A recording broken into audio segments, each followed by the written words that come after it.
Well, those scales you saw being shaped on the grinder at the beginning of the video are now on this knife. So that's a job for later on today. I've got to shape the handle on this knife.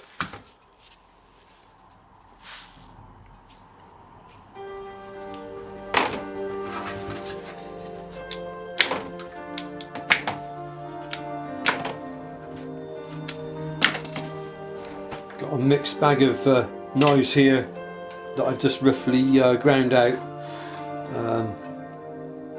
These are waiting to be profile ground in the in this sort of a plane.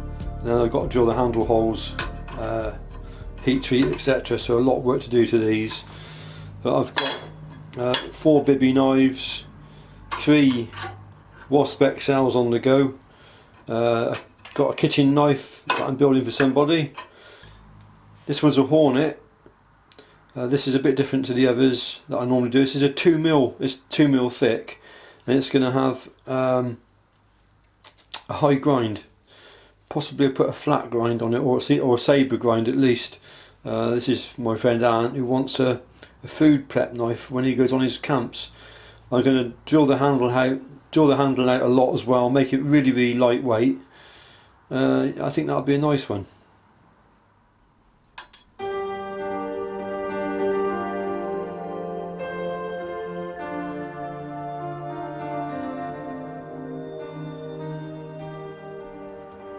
Hidden behind this space age looking insulation is my wood drying cabinet, which I also use for drying the leather sheaves after I've wet formed the sheaves. I've got 4 finished knives in the house, but whilst we're in the workshop I'll just show you the sheaves as they dry. There they are. I think they're more or less ready to come out now. So they need to be finished off. They need to have the edge coat put on. Then I've got to weatherproof them, put the leather conditioner on, etc. So we've got 4 sheaves in there. Yeah, they're nice and dry now.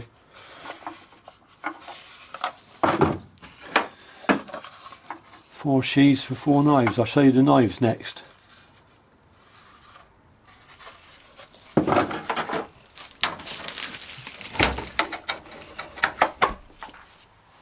That reminds me, before I go back indoors and show you the knives, I've got to strop the knives. And the reason why I came in the first place was to just recharge my strop. This is it's not old. I've had it since I started knife making, to be honest with you.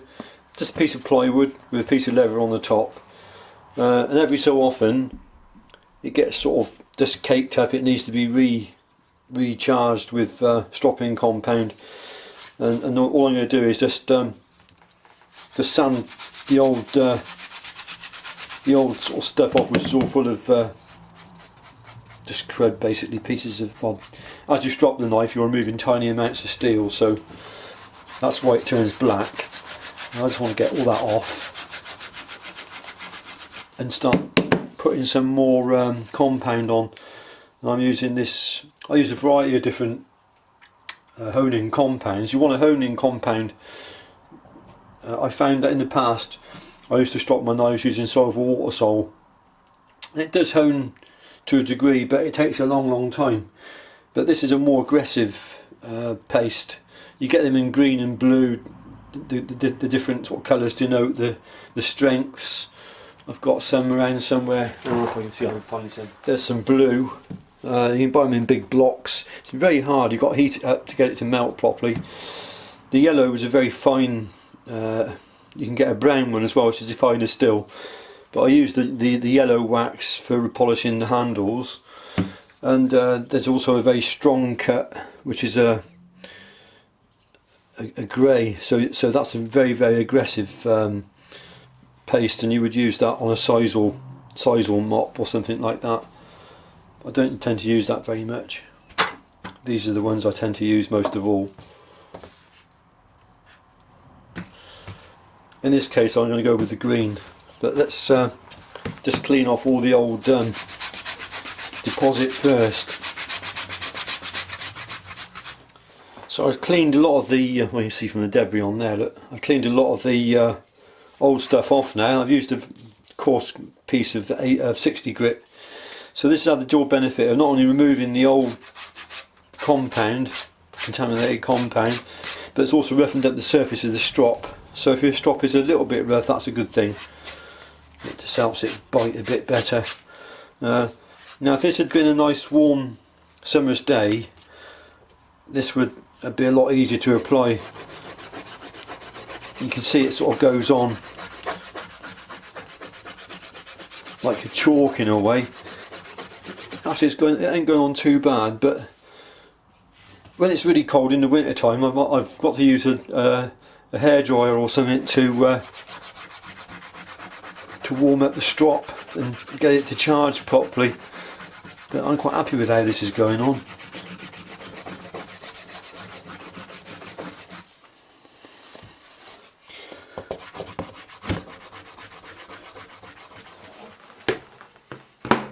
Well, there's my strop.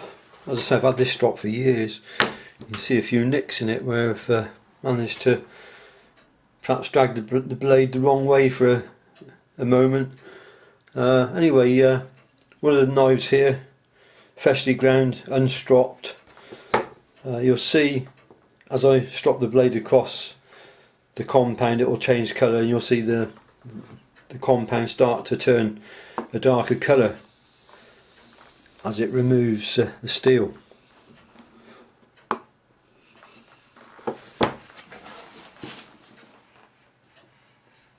I just try to hit the bevel. Bit awkward doing it at this angle for the camera.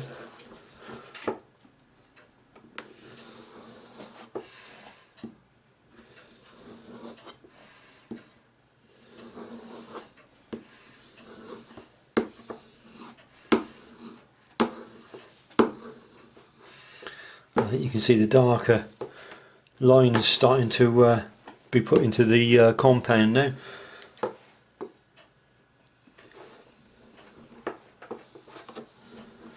And so after I've done a few knives, it'll turn black.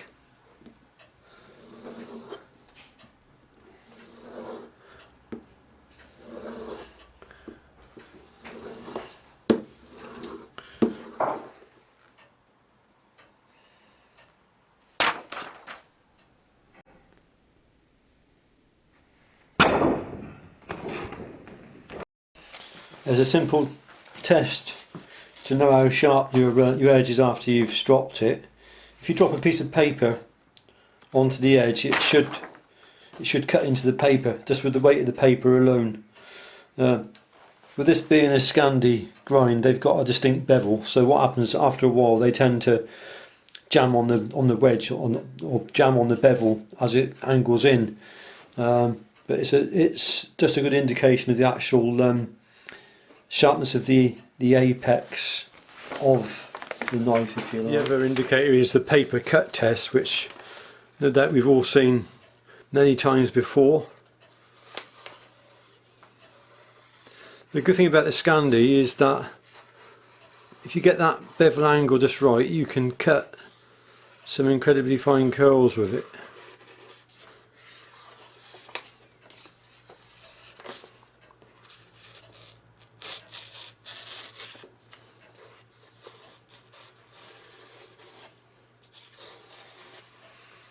Just like that.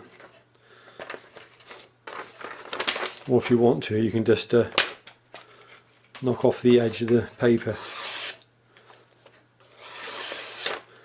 This also tells you how clean your edge is. If you've got any parts of the bevel which are not sharpened, they'll tend to, or if you've got a nick in the blade, it'll tend to catch on that nick, and then you can take the knife into your your workshop and give it a sharpen or whatever it might need doing to it.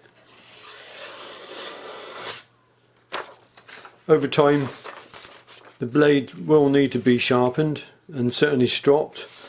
Like all things, maintenance is always required at some point, but yeah, that's cutting lovely, that one.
This is where a bit of elbow grease is required.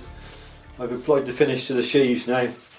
I'm just giving them a buff with a cloth, giving them a bit of a shine. Our package arrived as well. It's addressed to Sandy Jack WW. So yeah, I'll show you what that is. Basically it's this bag. It's a camera bag made by a company called F-Stop. My friend Ant had it, but obviously he didn't want it. He wanted something bigger, I think. But it holds my main camera that I use for the photography of all my knives, which is a Nikon D7500. That's what I use for photographing the knives. I also enjoy photography anyway, so it's always nice to have a dedicated camera for shooting your stills. Finished knives. Well, the first one up is the desert ironwood. It's quite a dark ironwood with not an awful lot of figure in it. The wood was sent to me by my friend Amanti, and he asked me could I do him another knife, this time with a slightly wider handle. So this is the one.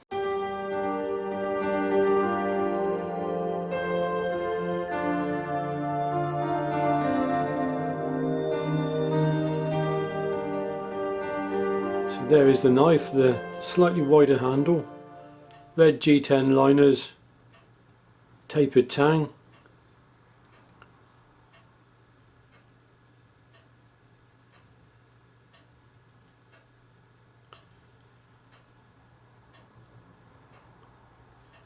All in all, a very nice knife. I hope Manti will like that. Oh, Trinity pin. That's the Trinity mosaic pin. Trinity mosaic pins.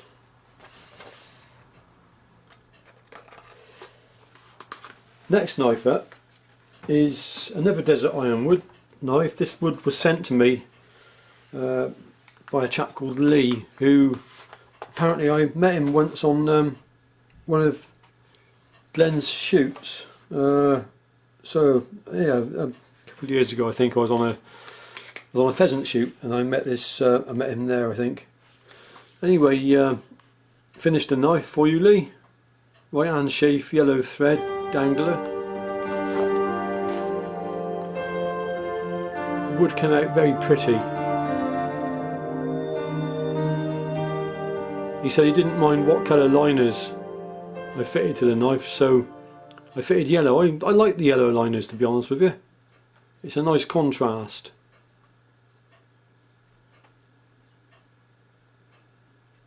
Tapered tang again.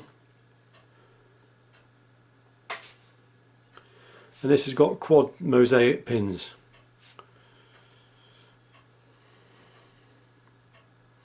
Got lovely bright sunshine pouring through the window at the moment, So hopefully that's doing the handle justice. You can see it better. Lovely wood. It's a subjective thing, you know, whether you what wood you like. I can see the attraction to the desert ironwood, but it's not my favourite. I prefer more. I prefer the local woods, you know, the indigenous yews, oaks, and birch, and that sort of thing. Really,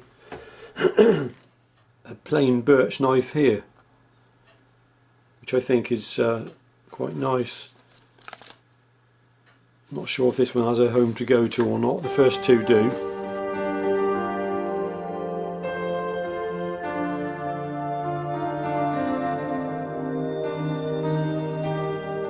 The classic with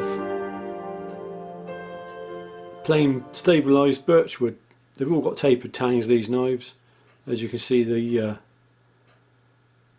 this is the quad pin in this one. I think black G10 liners.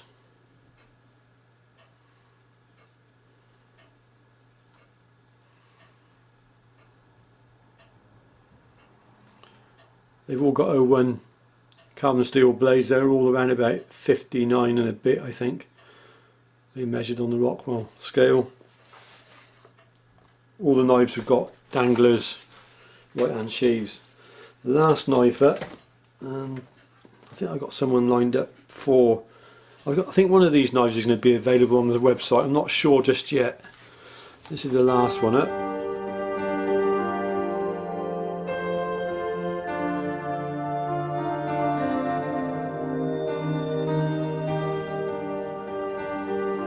All the danglers, like I always do, have got the logo stamped into the dangler as well.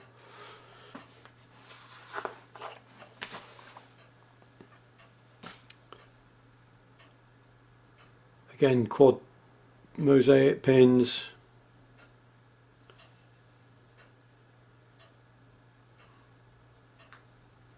Tapered tang.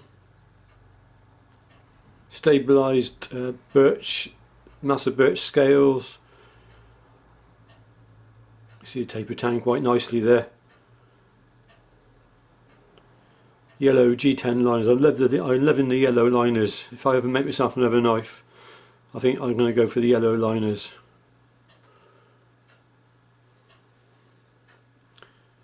So that's that one. I'm having some computer issues. My computer's getting old.